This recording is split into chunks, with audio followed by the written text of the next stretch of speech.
L'étau semble s'être resserré autour du secrétaire général du président de la République, Ferdinand Ngo et de ses acolytes, comme on les appelle souvent.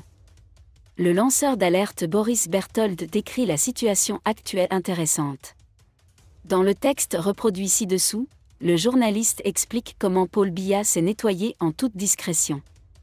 Désolé de vous interrompre, ce rapport peut contenir des commentaires soumis au choix de l'auteur. S'il vous plaît, si vous êtes nouveau sur cette chaîne, veuillez vous abonner et activer la cloche de notification. De cette façon, vous serez averti lorsque nous publierons de nouveaux rapports sur cette même chaîne. Merci. Eran Mo, consultant israélien et chef de l'IRS, est venu du Cameroun. Beaucoup de choses changent à la sécurité de Paul Biya. Le POC a été écarté de la sécurité nationale car il ne s'agissait pas de réorganiser le poste autour de sa sécurité rapprochée, mais plutôt des membres de l'IRS qui avaient assuré pendant de nombreuses années la sécurité du secrétaire général de la présidence de la République, Ferdinand Ngo. L'agence l'a retiré.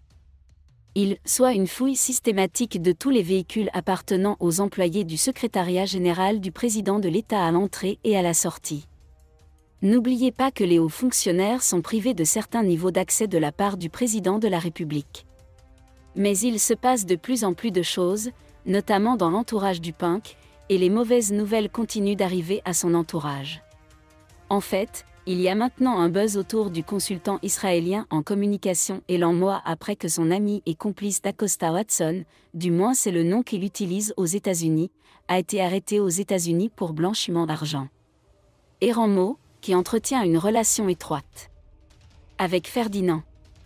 C'est un secret de polichinelle que Ngo est dans le collimateur de Paul Biya. En effet, le chef de l'État a demandé aujourd'hui aux conseillers militaires d'expulser Elam Moaza du Cameroun. Eran Mo est venu au Cameroun pour le compte d'une société israélienne qui gère les communications militaires avant d'être pris sous la protection de son ancien patron, l'IRS, impliqué dans le crash de l'hélicoptère qui a tué Avi Abraham Sirvan. Eran Mo était consultant en télécommunications, mais a gravi les échelons de la liaison militaire israélienne et est finalement devenu chef de l'Internal Revenue Service, BIR. En fait, la récente visite du directeur de la CIA au Cameroun a sonné le glas d'Elmo, qui a été longuement interviewé par le président Paul Biya. Le long rapport, qui a ensuite été envoyé au chef de l'État, a porté un coup dévastateur à l'encontre du duo, reconnu coupable des pires crimes économiques jamais commis au Cameroun.